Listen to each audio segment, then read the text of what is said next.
I had a lot of support from family and his one cousin, who's a doctor, and she was incredible, absolutely incredible. I have no words to even describe the emotional and mental support that she gave us despite the time difference. We were waiting outside the theater, and when we saw the surgeon, he put his hands on my shoulder and Zander's shoulder and said, he didn't make it.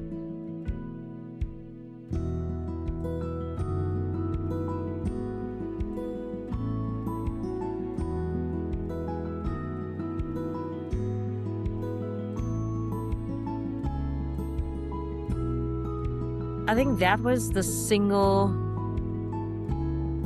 most devastating experience I've ever had.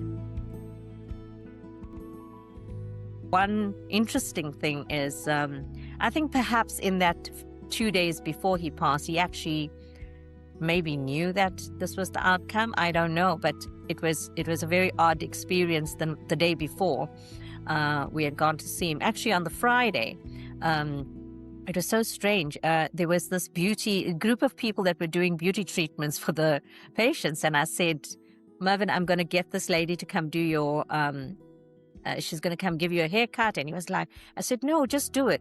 Cut your hair, whatever. Let's just do it. And so when we went on the Saturday or the Sunday, I was like, oh, wow, he looked, they cut his hair and he was looking so smart. And yeah, so then that evening, for some reason, we said to him, we're not going to stay till late. We're going to go home and we'll call you from home. And my last conversation with him was at 8:31 p.m. And I always sent him a WhatsApp to say hi because I didn't want to disturb him if he was sleeping. So if he responded, then I would call. And at 8:31, I called him because he responded. And his first words to Zander and I had him on speaker, and he said, I love you, two girls. And so we said, we love you, and we spoke to him. And then he ended the conversation. He said to me, he just said, Anne, take care of Zander. Don't let her go anywhere alone. And there was some sort of anxiety in him about her safety. And then his last words again was, I love you, two girls. And he cut the call, and that was our last conversation. And then the next day we were going to go to the hospital around 12. But by the time we got to the hospital, he was already in the theater. And I think a sad moment for me was while we were in the waiting room, we were just a couple of meters down the hallway. And I saw Zander, because whenever he would go into the theater, we made sure we were there whenever he came out, and we would wave to him, going in and out. And she kept peeping through that little window, thinking that he's going to be wheeled out. And I have that image in my head of her on her knees on the chair, and she's like, she's checking the time, and she's like, he should be out by now. He should be out by now. And that was, that's something that I think is very painful for me. I don't cry easily. And even when it happened, I think I was just disassociated, I was very disorientated, very disorientated. Oh, for sure. And from that moment, when I was told that he didn't make it, I think for a very, very long time, nearly a year, I lived in a kind of haze. It's like a fog, and nothing actually seemed. I described this to the grief counselor and our ladies group. I felt delirious with grief, if that makes sense. I felt like I was medicated, and I actually wasn't. I actually never took any medication, and I felt like I was in a fog. So I think the disbelief that grief is such a strange thing. When you, I mean, we've had a lot of grief, But if you haven't gone through that journey and you're kind of like seeing it from a person who hasn't experienced grief, you can actually, sometimes some people say the wrong things. They mean well. They really mean well. And Yes.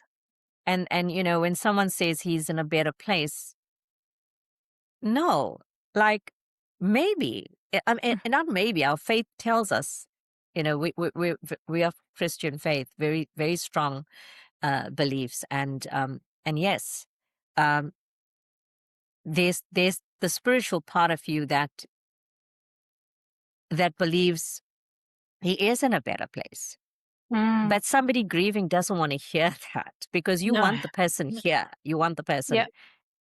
to be here. Like, I think the one thing that I would advise people to never say to a grieving person is, let me know what I can do. Let me know if you need anything.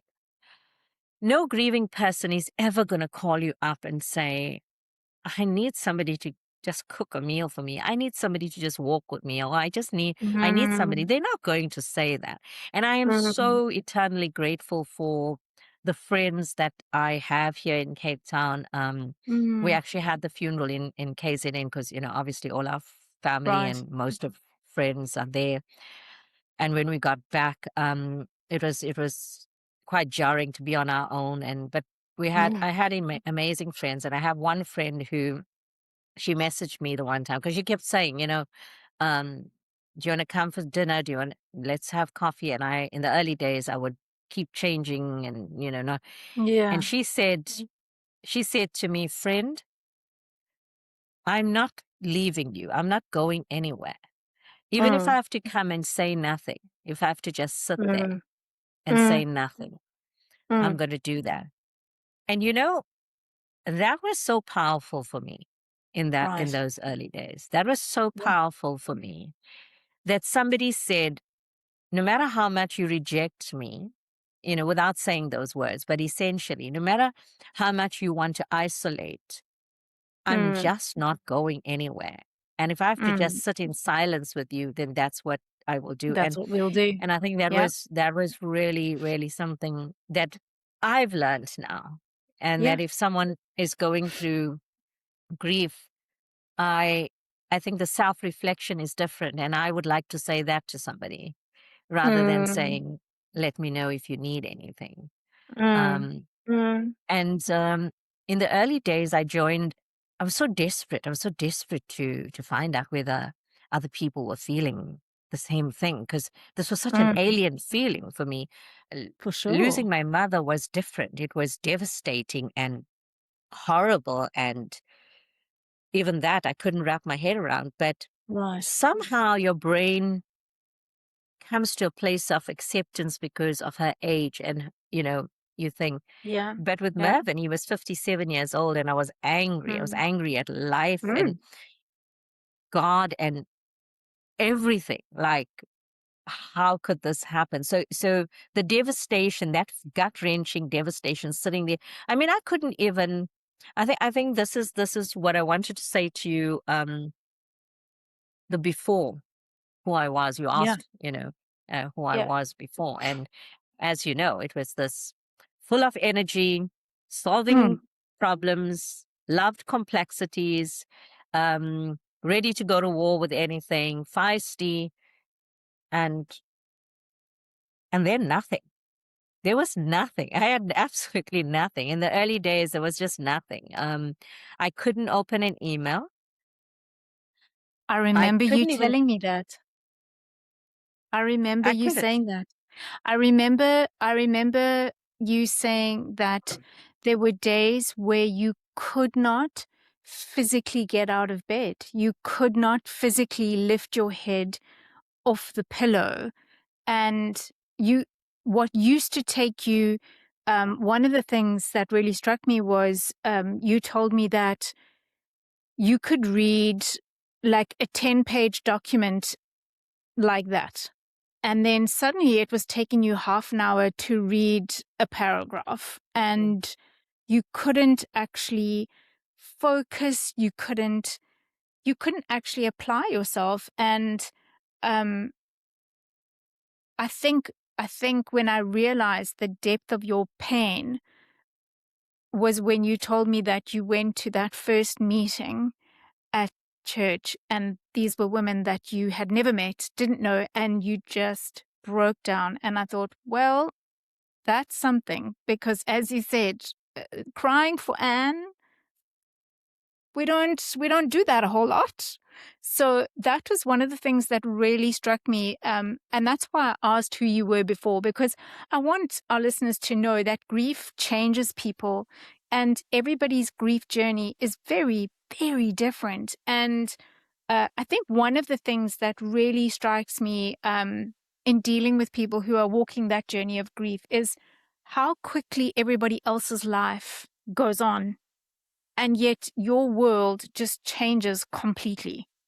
In that moment, everything is different. And your world is just never going to be the same. It's never going to look anything like it was. And you've lost a piece of your world that was so intricate and necessary in how you lived your lives. And even though it had been difficult and, going from hospital to hospital, Ubers, people in, out, nurses, doctors, specialists, you name it, he was still here. And so I think one of the hardest parts of grief is when everybody kind of goes, yes, that's very sad. And now I'm going to live my life. And you're going, wait, hang on. No. My world is not the same. I can't just go back to living. No. Tell me about that process of, because as a person who needs to understand and who needs to have all the information and who wants to make informed decisions, very practical, very logical. If I'm ever in a crisis, who am I going to run to? It's going to be Anne. Do you know what I mean? The voice of reason, the voice of wisdom. And now you're sitting in a space where nothing makes sense. As you said, this grief thing is completely alien to you in terms of you've lost your mother. You could almost understand it. You could see it from perspective and looking over it. But this is your man. This is your husband. This is your daughter's father. This is like your person, right? That process, it must have broken you. I think the word that you used is how I would describe Mervyn to me. Mm. He was my person. Mm.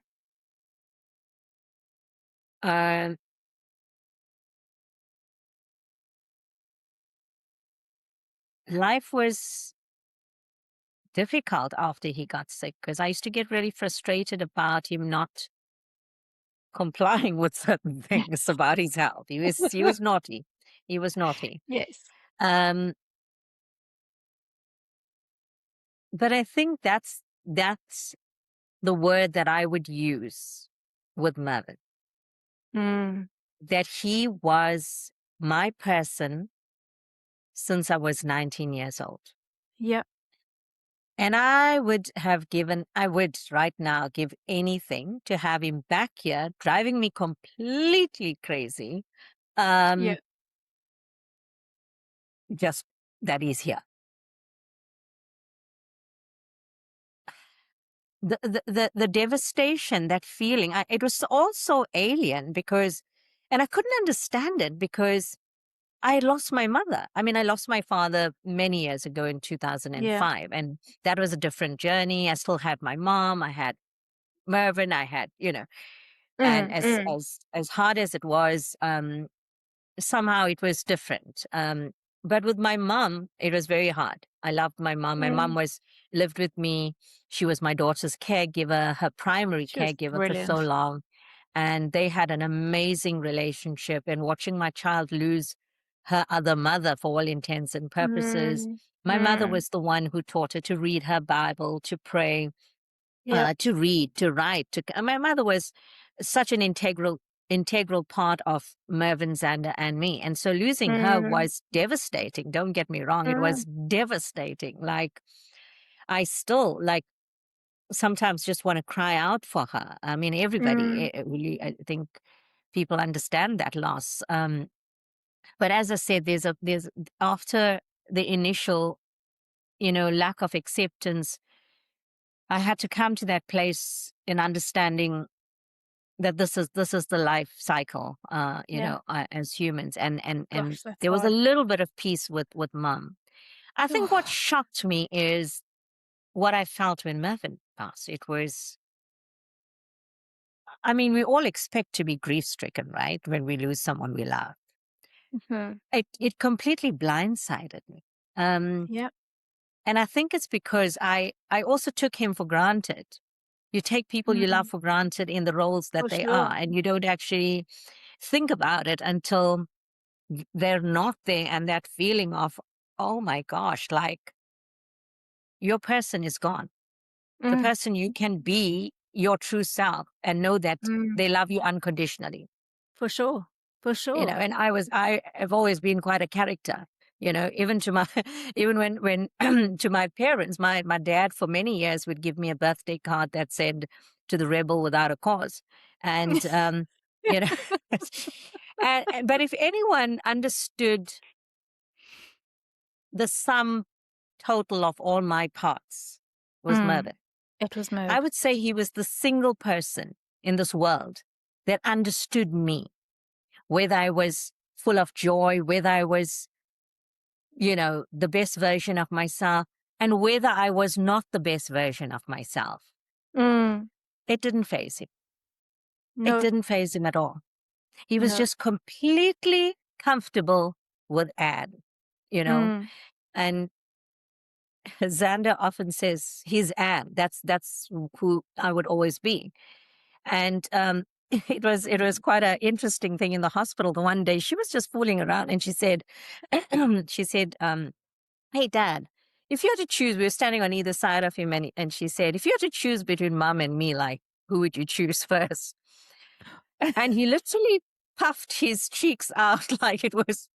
And that was really funny for me. I was like, I would expect him, without missing a beat, it's Xander. And he just like, and she was like, "What?"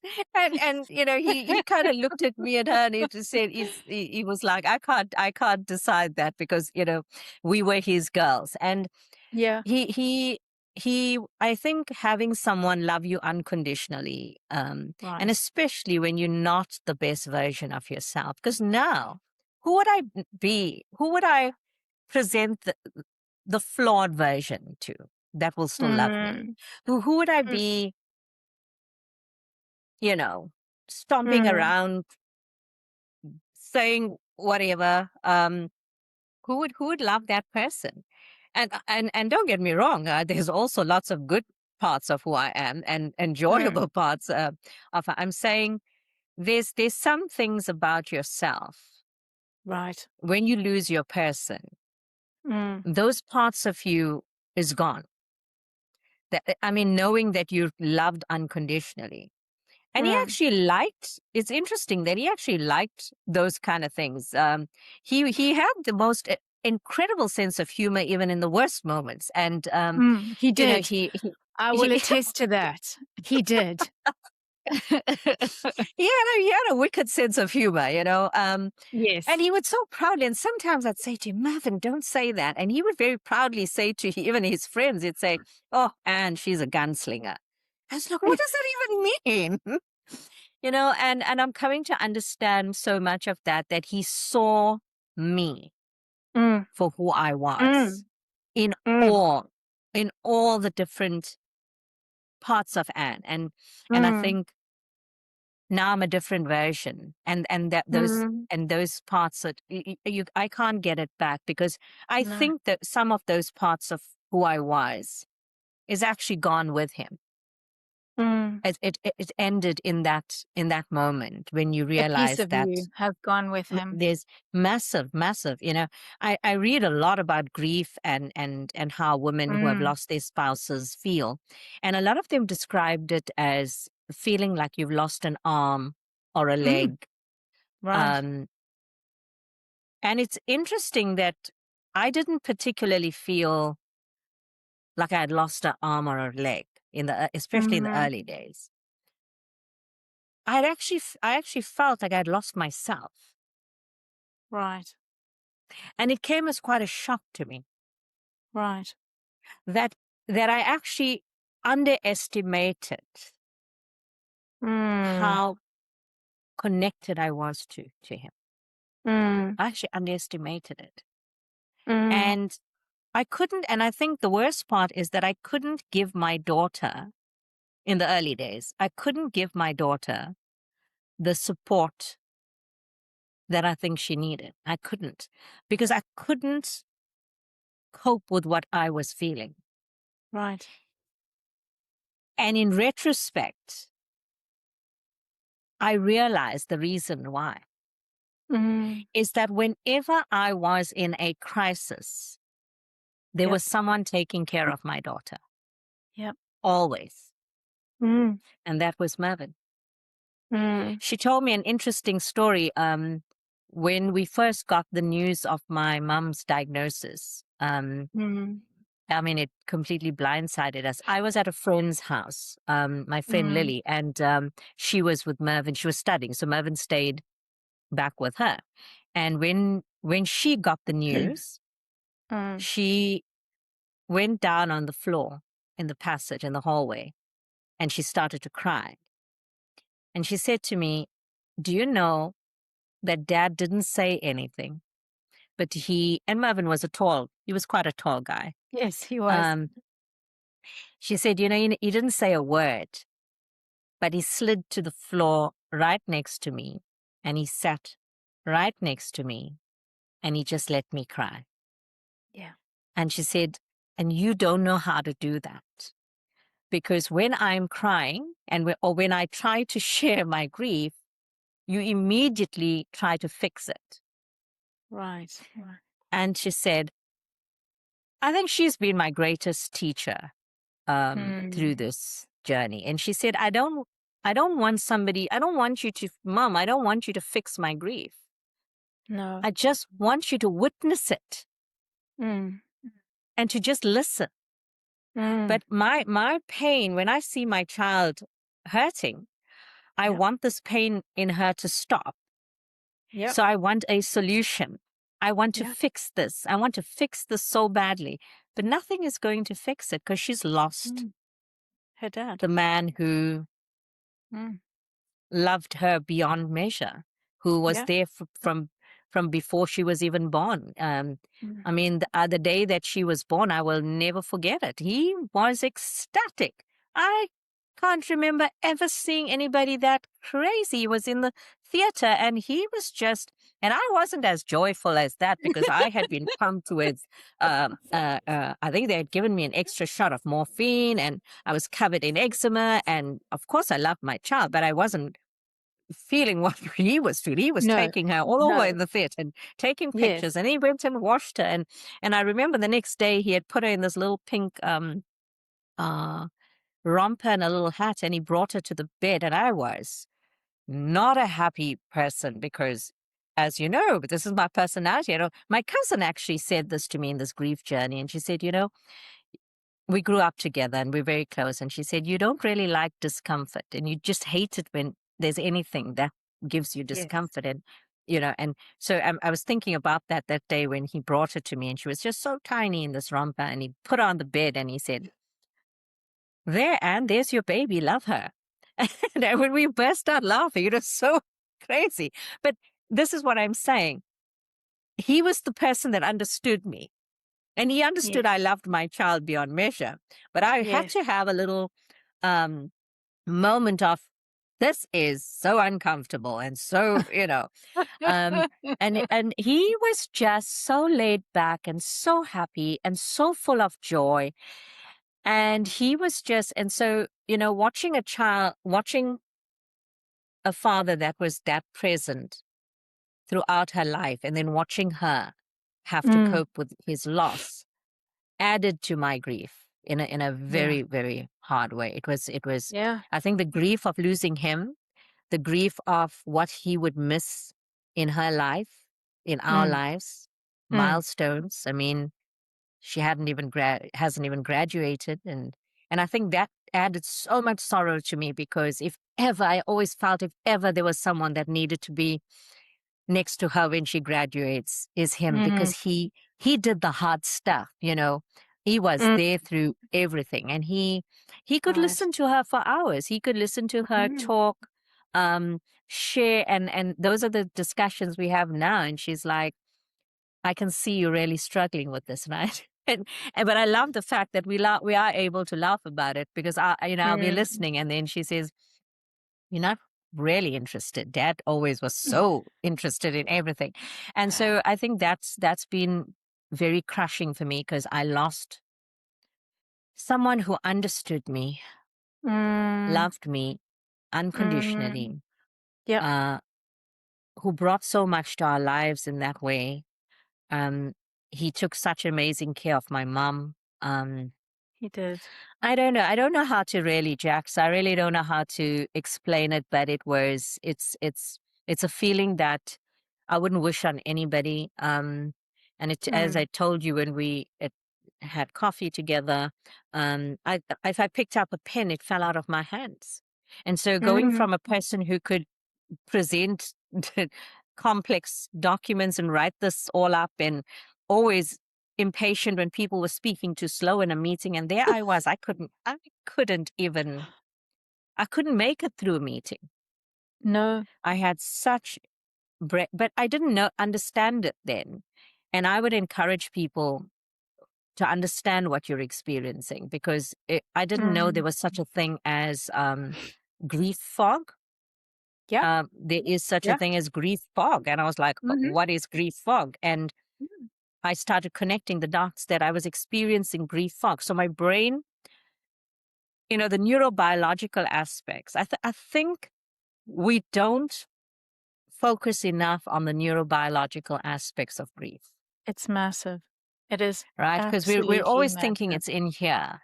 And Mm. it's, but what about what's happening in our DNA? What's happening to your body? I mean, my body took a complete knock. Mm. The grief just sort of changed even that. It changed me physically, um, Mm. mentally, emotionally. It changed me in remarkable ways. And I must say that there were the changes were hard, but there's also been a lot of good changes.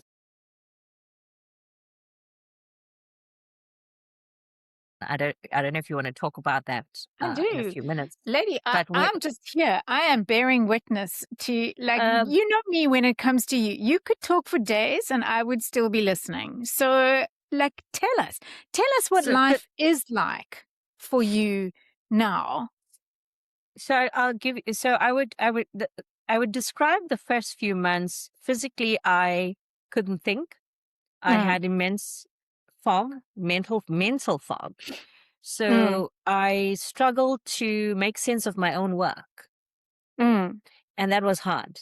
I went from I'm somebody sure. who knew my work, you know, without even thinking too much about it, and I Mm. started to really struggle with basic things. And physically, my legs became very weak. And what's interesting about that is, and I'm obviously now connecting, we didn't just have grief. So Mm. we had cumulative grief, mom Yeah. and then Mervin. Yeah. We also had a very traumatic experience, Yeah. because we both are still not fully able to talk about what happened on that day. Right. And I think that's like, when it does come, it's going to be hard. I think Mm. I've completely blocked it. Um, Mm. and so when the doctor put his hand on my shoulder and said, I couldn't stand. So it was a strange thing. So I think it was a lot of firsts for me, Jax. I Mm. had not, in all awareness, ever experienced depression before. Yeah. Mhm. I was able to sympathize and support people who were experiencing it, but I hadn't actually experienced it myself. No. And when I got the message, when he said that to me, I couldn't stand. So I kind of like went down on the ground. Mm. And then I had to stand up, and they took us into a waiting room. And, it was really, this was a doctor that was very clinical, not very communicative through the journey. I mean, he only communicated what he needed to, but he was an excellent doctor.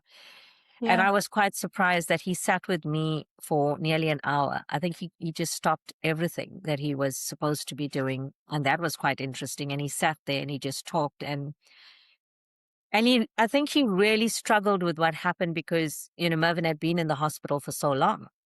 Yeah. And, he tried to offer comfort. And he did say something, and he said to me, if this makes any difference to you and your daughter, I've been a surgeon for many years.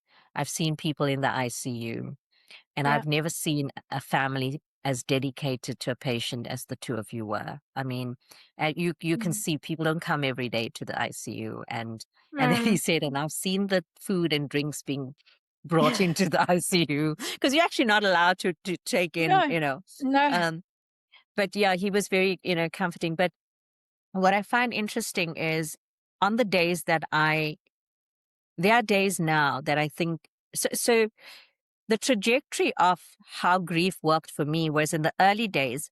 The minute my eyes open is when the anxiety hit. Yeah. And so I couldn't breathe.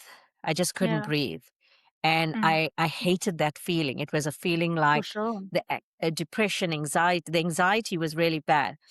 And unfortunately for Xander, she had no Mm. choice but to just get up and go to campus because, you can't have flexible hours if you're studying. Mm. Mm. And Mm. I obviously took some time off. I have an incredible, I think, if this should actually be spoken about in workplaces. Yeah.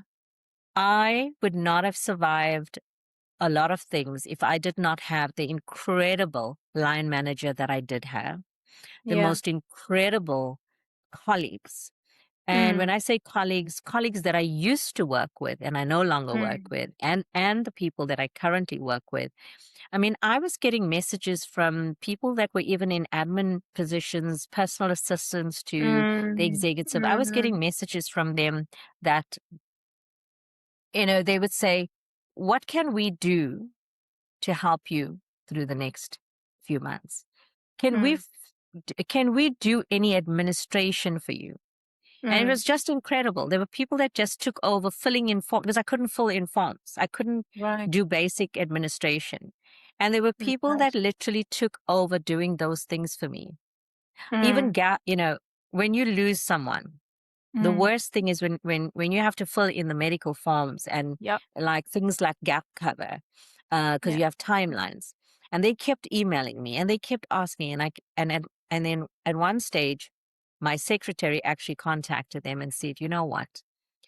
And she's struggling to even looking at a date Mm. caused Mm. immense anxiety. Yeah. Um, and there's no way I was able to write his name in a Mm. cover document. It was too traumatic. Mm. And UCT has people that are connected with Discovery, so they perform certain functions at UCT. And this lady just called me and she said, "Okay, Anne, can you at least come into the office?" I said, "Yes." And they decided. I mean, they don't do this often, and Mm. they decided to fill in all the forms themselves, to do all the paperwork, and just have me sign Silent. it. Mm.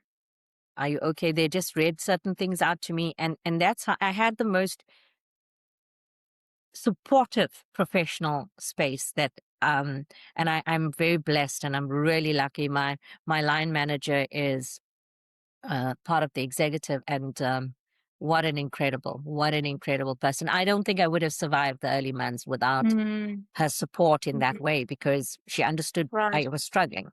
So Yep. that's, I think, a lot of people go back into the workplace. They're obliged to go back to the workplace because you only get Sure. a limited number of days. And Mm. I really feel very strongly about advocating for people that have to go immediately back into the workplace, because how It's on earth, bizarre, right? how It's do you go bizarre. after 5 days? I know. And as you what you just said earlier, Jax, you said the world is moving on. It's Everybody's different. moving on. Yeah. And I would agree that if I had to describe how I felt, especially in the early months, it's like Yes. everything was moving and I was still standing in that moment. And it still happens to me till today, the image of the doctor walking down that hallway. I'm still Mm. stuck in that moment because Yeah. somehow my brain wants to rewrite that story. Right. And so, Which is a because I trauma keep, response, right? it's a trauma That is a response. trauma response. Mm. And him walking down means that if he doesn't reach me, Yeah. then I don't hear this news. Then I, don't Yeah. hear this. And so Mm. I I go back to that all the time. It's almost like you want to rewrite it, but you can't. So the early months, mental fog, physical exhaustion, really, really just not knowing who you are or what's happening around you. And, Mm. you know, uh, I don't even know what prompted me.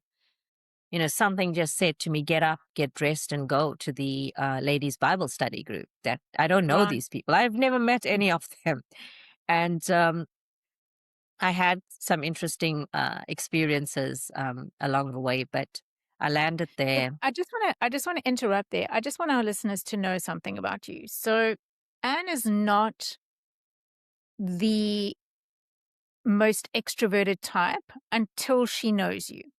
Mm. So to go to a Bible study where you know no one, I can, in all honesty, just knowing you like I do, and knowing that you would never have done that, um, that for me shows the level of sadness, desperation, just world changing, like how this must have affected you to actually get up and go somewhere where you knew no one and actually walk in there and go through with it, and you did.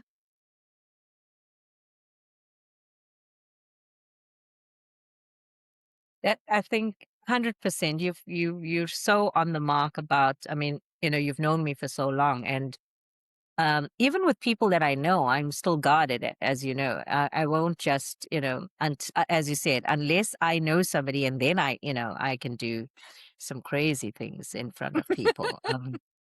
But until that relationship is established, I'm Mm, generally, quite guarded. introverted. Hmm. And that's right. And so I remember I couldn't cope. The grief was so intense, and there was some other Yeah. stuff that was happening where there were some people on my husband's maternal side that had such a uh, strange. There was some strange behavior. It was quite ugly, quite Mm. unkind. Oof. In the worst moment of our lives.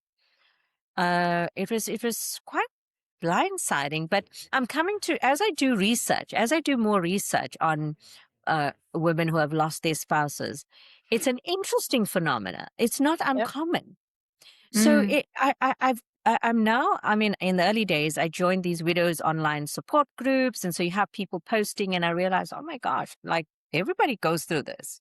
This is so Mm. strange.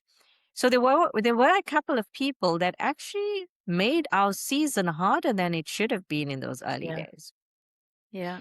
So absurd. When I think about it now, I cannot even wrap my head around Mm. that when people are grieving, that others can behave in this manner and have absolutely Awful. no self-reflection, no accountability, no remorse, and actually believe that they are In the right. They are absolutely nothing's wrong with their behavior. It's Yeah. just been a phenomenal that's been a journey on its own. So that was quite interesting how you know, Mervyn was barely cold in the grave, and we both experienced certain things that I don't think anybody should ever experience in a grief cycle, you know. And but I mean, now I reflect, and that's just about who they are and not who we Yep. are, you know. And you Yep. just got to understand that there are people like that in this world, and you know they haven't evolved. I think humans need to evolve, and that's been an interesting journey for me as well in learning that some people are so stuck in who they are, they haven't evolved into a better human being, Yeah.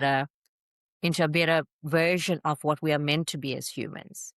And Right. sometimes you just got to leave it. But having said that, when you're experiencing it whilst you're grieving someone you've just cared for and lost, can be devastating, right? Right. And the impact obviously on Xander as well. But so yeah, so I was in a really hectic place.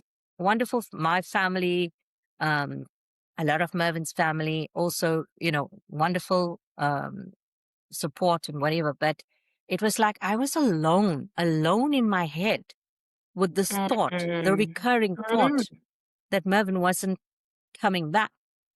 Mm. And we were in an apartment where, you know, his recliner was there, and all the memories, you know, the Mm. things that he's, you know, his bedside, um, with his little mirror and all his little gadgets and his watch, and everything was as is. And I wasn't coping with all of that.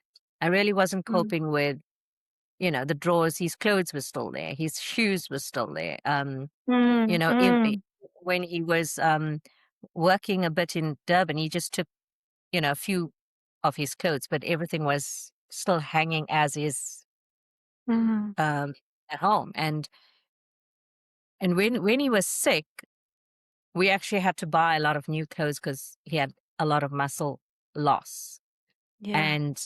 And so, but all his old things were still there. And so after, when he passed and I was alone in the house, in the apartment, I couldn't cope. So I was in such a bad stage because I would sit on the couch and I would need a cup of coffee. And obviously, Xander's on campus. And I would look at the kettle in the kitchen, and my mind would say, I need to go get there to make the coffee. And my body Yeah. wouldn't do it. My body just wouldn't do it. Yeah. So that morning, you know, I finally got to the church, and I just was leaning on the counter, and this older woman came up to me, who's now an incredible friend of mine. She's just beautiful. She's in her 70s. Mm. And she came up to me and she introduced herself, and she said, okay, you know, after the main service, we have these little small groups. You can join my group, etc. And then we got to the small group, and there were 12 ladies, and she introduced me. And it was such an odd experience because the facilitator was speaking on a scripture that deals with grief. Mm.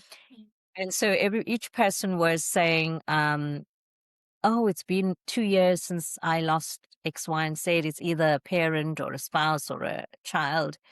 And then you know, it was coming around, and I remember in front of all these strangers, um, I just said it's 45 days for me, and I had a breakdown Yeah. in front of Yeah. 12 strangers, where I didn't even have that breakdown at his funeral, because the funeral for me was surreal. Mm. It didn't even connect. I don't feel like I actually buried Mervyn or had a ceremony to, because Wow. I was so disconnected. I was so Gosh. Yeah. disorientated. Yo, And so that's at the hard. funeral, I mean, I cried a bit, but I wasn't. Xander didn't cry at all when she gave her speech. I gave a speech. We did what Mervyn would have expected. His Mm. girls, highly functional. You do Mm. what you have to. But I felt completely disassociated. I Mm. felt completely disconnected to what was happening in that funeral. I was not aware of I mean, obviously you see people, but I was not really taking in who was there and what was happening. And For even sure. in the lead up, to the funeral, I said, I don't want to have anything to do with the preparations. I Right. had no idea. I think it was Mervin's brother and Zander and a couple of people just, put together the program or whatever. I was still stuck in the hospital Right. mentally. So that funeral I did not connect to it at all. Mm-mm. I was doing what I needed to. I said what I needed to, but I didn't feel. So that day passed in quite a haze. And so it was interesting. I never even cried there the way I did in front of 12 strangers. I just howled. The only way I can describe it is I howled. I literally howled. The pain had reached such a level that I just howled. And it was so interesting for me that some people who had, I described as unkind, who had known us our whole lives, or Mervyn and us, who had been such a big part of our lives, could not have the kind of empathy that these strangers had, because all Right. 12 women were weeping. And they talk about it now, and Right. they were like, oh my word, what just happened to us? How did we end up when I tell you 12 strangers cried their hearts out without knowing Mervyn, without knowing me. They knew nothing. All they saw was a woman who was in so much grief, so much pain. And they And connected with it. They they connected with your connected. experience. And the one lady said, let's just pray for Anne and let's uplift her and pray. And they all stood up and they all put their hands, and 12 strangers. And it was a powerful feeling. It was a It's very powerful feeling, powerful. because to be loved and prayed for by people you'd never met Mm. was Mm. so restorative in Yeah. that moment. Yeah. And when all the crying had ended, nobody even left. We were all just like, and the Spent. facilitator, the other day, she said to me, and this was in October 2024, remember, it was just after Mervyn had passed. And she Yes. said to me recently, when I said, gosh, we all just sat there, we didn't even leave. And she said, yes, because we were exhausted from the crying. And so, and I think what was so beautiful about that moment, it was very cathartic and cleansing.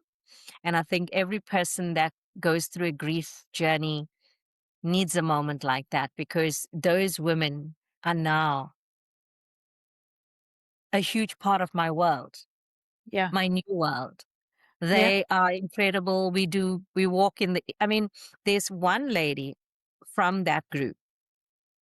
What an incredible human being. And I think this is for people who would listen to this and who have a friend or a family member that is going through grief, or even a stranger, because I was a stranger to these women. Is she very quietly messaged me a few weeks after, and she Mm. said, hi, Anne, would you like to go for a walk and a coffee? And I thought, okay, I don't really know her, Mm. but I'll go. Mm. And we went for a walk. We had a coffee. And then she sent me a message saying, would you like to join my book club? Mm. And everything in me said no, but Xander said, do it, Mom, you know. Mm. And so I joined this book club and I met 12 new women. Mm. It's incredible. So, no, I lie, 11. There was 11 of them. And I thought, I'm going to feel so odd. I don't know these women in this book club. I only Mm. know the lady that had asked me. And I walked in not knowing what to expect. And I tell you, Jax, every one of them got up and hugged me. And the one lady said, sorry, we are huggers, even if you're not. And they're huggers. And what a beautiful, and I feel like God was just leading me into Yeah. a space, Yeah. with women of value, women who really, we're going to be part of. I mean, a lot of you guys are part of my long journey here. Y'all are people I Mm. know, are We're there. the old Uh, guard. We're the old yeah, guard. y'all are the We old guard. stand as And yeah, sentries. Yep. Yep. Very and I think protective. what's beautiful about the old guard friends, is that you have comfort knowing that you are loved by your old friends. You're 100%. and they will always be there. And I think what's nice is the old friends are also a little bit like what I described with Mervyn. Is they, I love the fact that you guys know me and love me Mm, in all mm, seasons, and that's mm. and a lot of the my old friends. There's a few that I don't like. I mean, listen, I think the other thing that we need to also talk about, Jax, is that there are some friends that they mean well, but they don't know how to deal with your grief. So, and they don't know how to hold your grief. They don't Yeah. know how to confront their own mortality, maybe. I don't know. But you will, Mm, and it's okay. When it mm. does happen, you do feel a bit sad, but you are in your grief journey. There are some friends that fade into the background, Yeah. Yeah. There's nothing that happens, but they kind of like, they're just in the background.